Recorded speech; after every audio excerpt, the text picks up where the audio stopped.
पिछले करीब 11 सालों से केंद्र की सत्ता खोने के बाद कांग्रेस लगातार हाशिए पर फिसलती चली गई। केंद्र की सत्ता तो हाथ से निकली, वहीं कई राज्यों में अंदरूनी कलह से सत्ता भी खोनी पड़ी।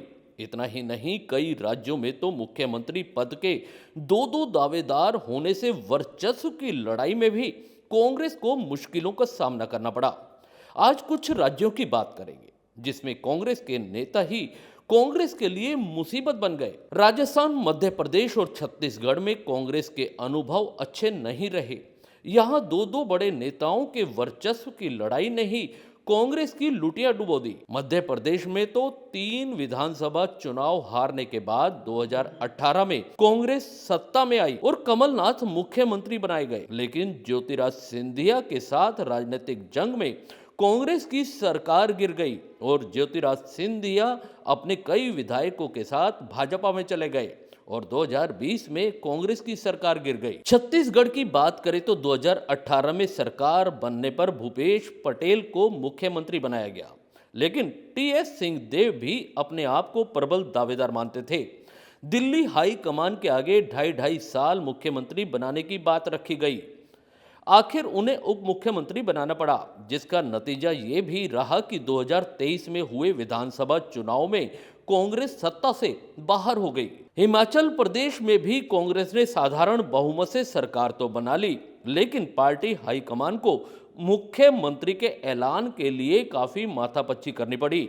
यहां सीएम बनाए गए सुखविंदर सिंह सुक्खू की प्रदेशाध्यक्ष प्रतिभा सिंह और उनके पुत्र विक्रमादित्य सिंह के बीच काफी खींचतान रही।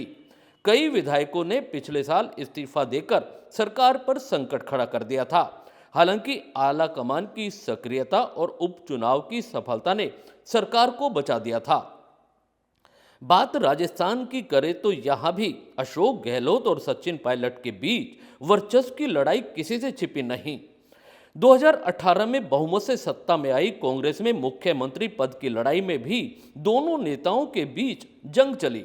आखिर सचिन पायलट को आला कमान ने उप मुख्यमंत्री बनाया, लेकिन दोनों के बीच अदावत चलती रही। यहां तक कि काफी समय तक गहलोत अपने समर्थक विधायकों को लेकर सरकार बचाने के लिए होटलों में जाकर रुके रहे।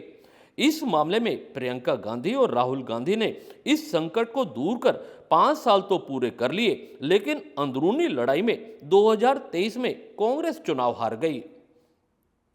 अब कांग्रेस के लिए कर्नाटक में भी पेच फंसता हुआ नजर आ रहा है। यहां भी कांग्रेस के दो दो दिग्गजों में कलह के चलते ढाई ढाई साल के मुख्यमंत्री के आश्वासन का फार्मूला ही मुसीबत बन गया है।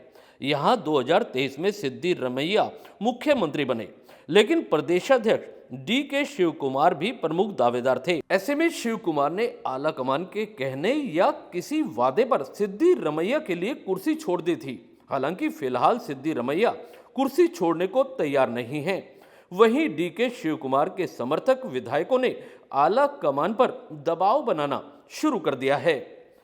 पहले से कांग्रेस के लगातार गिरते जन प्रभाव में पार्टी के अंदरूनी इन हालातों में कांग्रेस के लिए कांग्रेस के ही नेता चुनौती बनते जा रहे हैं।